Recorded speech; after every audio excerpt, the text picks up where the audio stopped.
Building a business and life that blends contribution, fulfillment, and financial reward? Welcome to Your Next Chapter, the show for women in their 40s and beyond who are on this adventure. I'm Angela Rasmus, and I'm delighted you're here. Hello and welcome to episode 113 of the Your Next Chapter podcast. Today we're going to have a conversation about pricing your services. This is a really important conversation to have, and the reason I know that is because it comes up so often with my clients, and especially in the masterminds that I host. And in fact, it was a big part of the discussion last week on our Q&A call. So today I want you to have a close look at the way in which you are pricing, and I want to introduce you to what I call the sweet spot pricing method. But before we actually get there are some setup pieces that you need to consider to help you decide where your pricing is best to sit. So this really came about yesterday. I ran a VIP day, a strategic planning day for a client, and we had this conversation around how to reinforce the purchase decisions of clients, but also how to do that initial positioning. And that's when when we were going through the different exercises that I use in a VIP day, I thought I need to get this onto a podcast as well, because I know that it's going to benefit you. So first and foremost, where do you sit in the marketplace? Now, we all have other people that are providing similar sort of services to us, and that's a really good thing. Don't be afraid of competition. Competition actually shows you that there is a market for whatever it is that you're offering. So it's a good thing to have. But what you do need to decide is, where do you want to be positioned in the marketplace?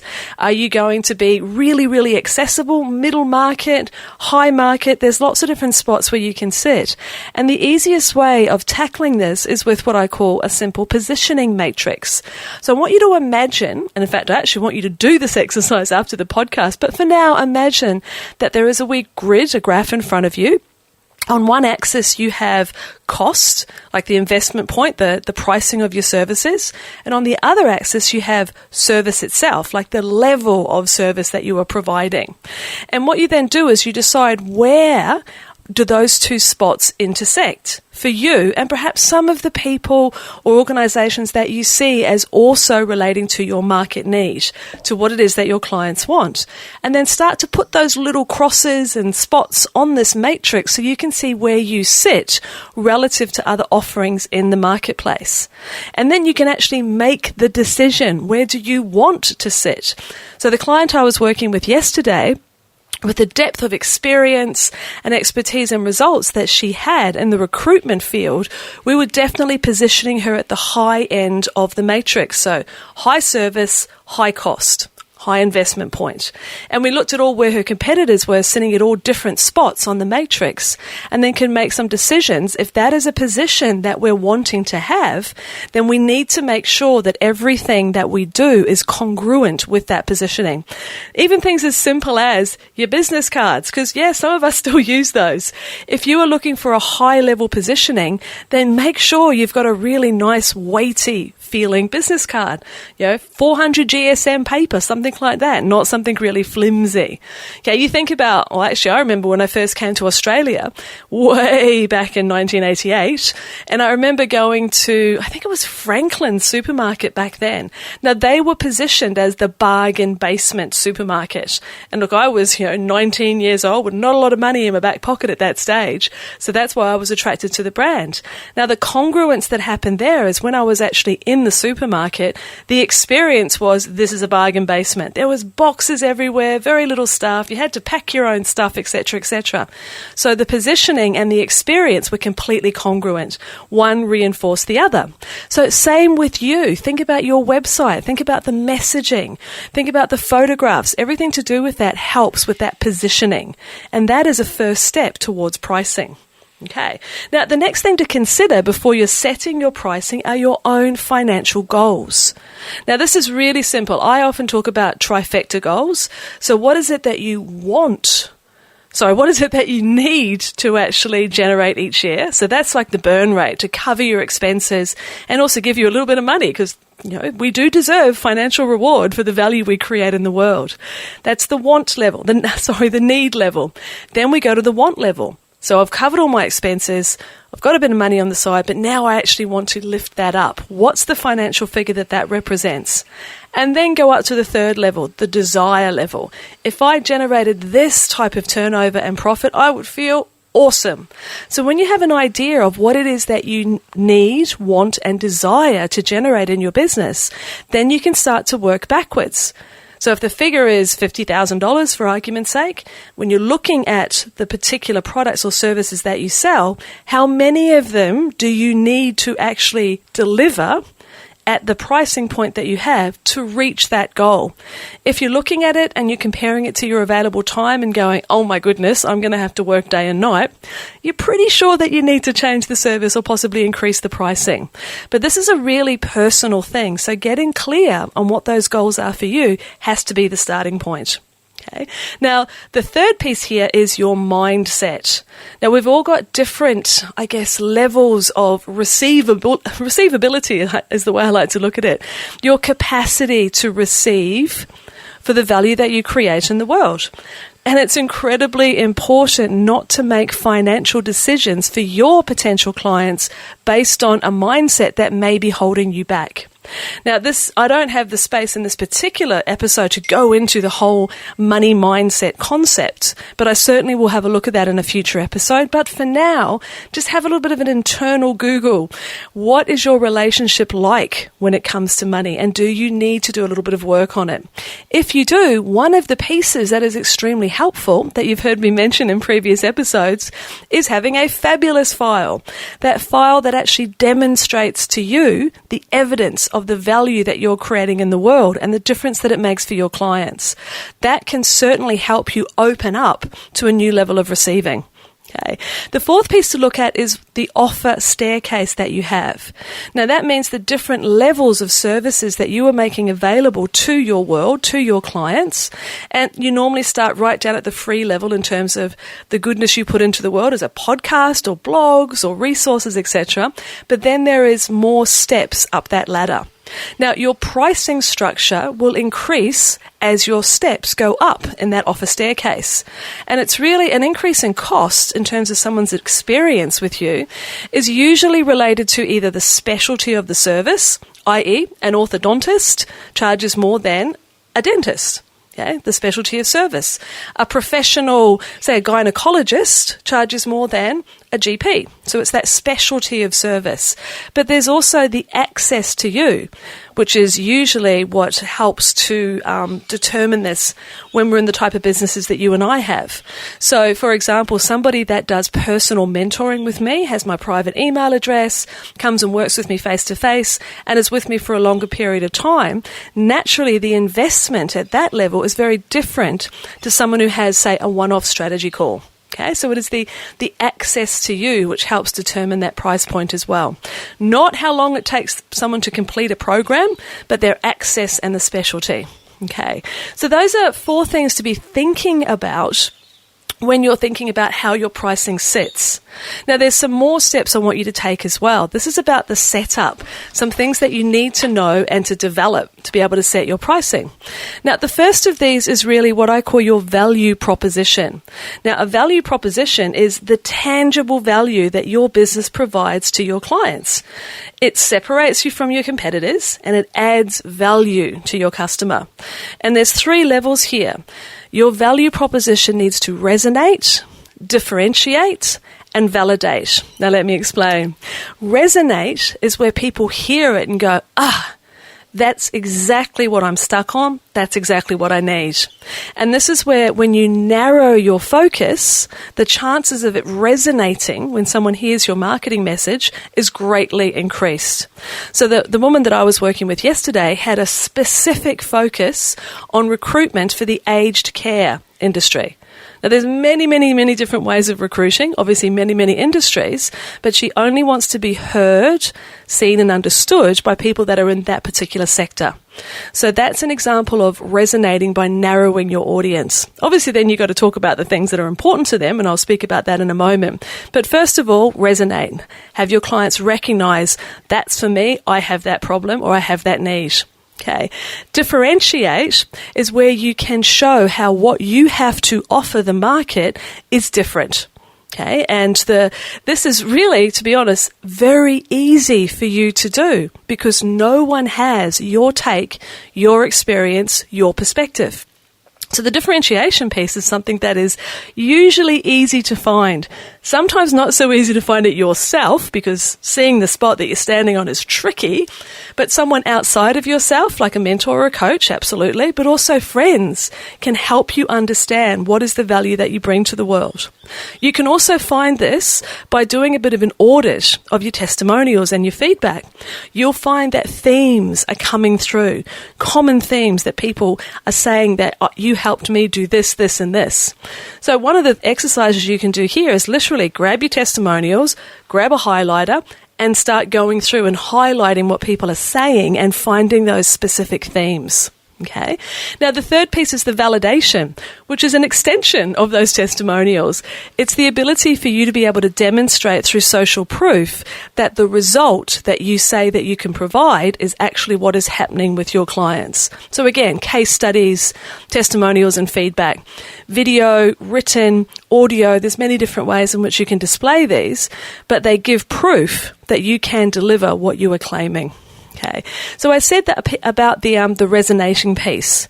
Now, this is about your ability to identify the TOMPA of your clients. Now, TOMPA is top of mind, problem, pain, or aspiration. So, being able to identify more than one TOMPA is really important to help you with your pricing. And let me explain. Now, if somebody is in the buying cycle and they're considering who is it that they're going to invest and work with, and if they're looking at what's on your website or if they're having, more importantly, a conversation with you, if you are able to demonstrate that you understand where they're at quite deeply and that you have solutions for more than one of those TOMPAs, the chances of them actually making a decision to move forward is much higher. Think of it as like a chair. Okay, if you've only got one solution that's going to one problem, it's a pretty wobbly chair. It's like a unicycle, really. If you have two problems and two solutions, there's still some stability, but it's a bit like a bike. It's going to fall over. Once you move to 3, suddenly you've got a lot more stability. You're like a stool. It's not going to fall. When you add on top of that, and perhaps you've got 4 connection pieces, then that is incredibly stable and it gives more appeal to the person. They can sit on it, they can use it, they can be confident that it's going to help them. So the more of those anchor points you have, the stronger is your offer, and therefore the higher is the pricing structure that you can provide. Typically. Again, everything I talk about on these podcasts, I can only give you like a general overview. Things are specific for individuals depending on the business type you've got, but this is general guidance to give you a feel. So yesterday, when we were doing the VIP day, we went through this exercise. We identified the top 8 TOMPAs of her particular audience, and we became ready with solutions and examples of how we take care of those. So just a couple here to illustrate the point for you. So one of those were a concern, a TOMPA. How will I find the right person? That's what a client is concerned about when they're dealing with a recruiter. And we prepared a response for this, talking about the deep networks that this particular woman has, how she invests 25% of her time in nurturing relationships to make sure her network of potential candidates is very deep and wide. And she explained that, and what that means to you, what's great about that, is we can connect you with the people who are not actively looking for a new job right now. So we increase your candidate pool immensely. So what she was doing was showing, preempting this particular objection or concern by showing this is a solution we have for it. And that, chink, puts it just up a little bit more in the pricing structure. Another example was, and this is very relevant for yourself as well, clients with past trauma, like I tried X in the past and it did not work. Okay, now this is almost like the elephant in the room. So many of your potential clients, just like my client here, have their own clients who have tried other solutions and been burnt. So rather than ignoring that, it is best to bring the elephant into the center of the room to show that you understand this may may have been a concern in the past and that you are prepared for it. So the example we worked on yesterday, some of her clients were concerned about getting a not so great candidate, or in fact someone that left pretty quickly. And so we had a strategy in place to show what we do with our particular service to reduce the likelihood of that happening. Now, I won't share exactly what that was because it's a bit of a trade secret, but the idea here is preempt, understand those TOMPAs, those top of mind problems, pains and aspirations, and make sure you talk about them on your website. Make sure that you talk about them in conversations when you're actually speaking with potential clients, because I truly believe that clients need to be seen, heard and understood. Far more important than knowing and liking and trusting you.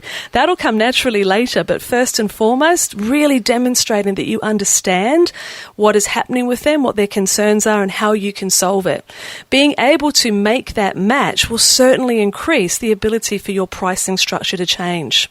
Okay, so once we've had a look at those and we've understood how to preempt those particular objections, now you can start to look at your pricing sweet spot. And this is the concept that I use for myself and with all of my clients as well. Now, I've spoken briefly about how the access to you, the specialty of the service, and where it sits in your office staircase are all contributing factors. But when you come down to it, to price, think of it like this. If you have set a price point for any of your services that as you are preparing it, researching or delivering, you have this rising sense of resentment, the usual voice in your head is, I cannot believe I'm doing all this work for this little payoff. That's bad pricing. That's resentment pricing. And that sort of energy is going to infiltrate your conversations and your delivery. It's not great. Okay? That's one end of the scale. Go right to the other end of the scale. As you're researching, preparing, delivering, you're terrified. You're like, oh my goodness, I've got to do the most exceptional job here. I've got to do better than I ever have before to really justify this price, and I'm feeling scared. That's snap pricing. You don't want that either because you can't relax and flow. Okay? Sweet spot pricing is in between the two. It doesn't cause resentment. It doesn't make you feel like you're going to snap. It inspires you to produce great work, but without that feeling of fear. That's the sweet spot where I'd like you to sit with the pricing of your products and services. So there's many pieces that I've spoken about before this that help you work out what that sweet spot is, including your own financial goals. But to me, the most important piece is how you feel about it. Because if you feel well rewarded and valued for the service you're providing, that service will be provided so much better. Absolutely guarantee that one. So, not all your pricing needs to change. You might do this wee audit and check in with that resentment, snap, sweet spot valued and go, you know what, I'm really happy with this pricing. If so, bravo, I'm delighted for you. But you might also find that there are some things that need to change. And now you have some ideas on how you can actually set that pricing. Pricing is such an individual decision, but it's something that's debated all the time. Now, it really does depend on your market, your capabilities, your goals, all those different facets come together. But with some consideration and contemplation, you can find that sweet spot that works for you right now. Now, that spot might change over time, but let's just deal with the chapter you're in right now and make those changes that you might need to make. Okay, so go and take some action. I'd love to hear how this concept has helped you and if you've made any changes as a result. And until next time, take very good care. This is Angela Raspis. Thanks so much for listening to the Your Next Chapter podcast. I really do appreciate your time. And if you'd like to connect with me, you can find me on Facebook or LinkedIn. And of course, my website, angelaraspis.com. If you enjoy the show, I'd love you to share it with another woman who's in the midst of business and life beyond 40. And if you love it, a review on iTunes or whatever app you listen in on would be fabulous. Reviews somehow impact that deeply mysterious algorithm and make it easier for the show to be found, which is always a good thing.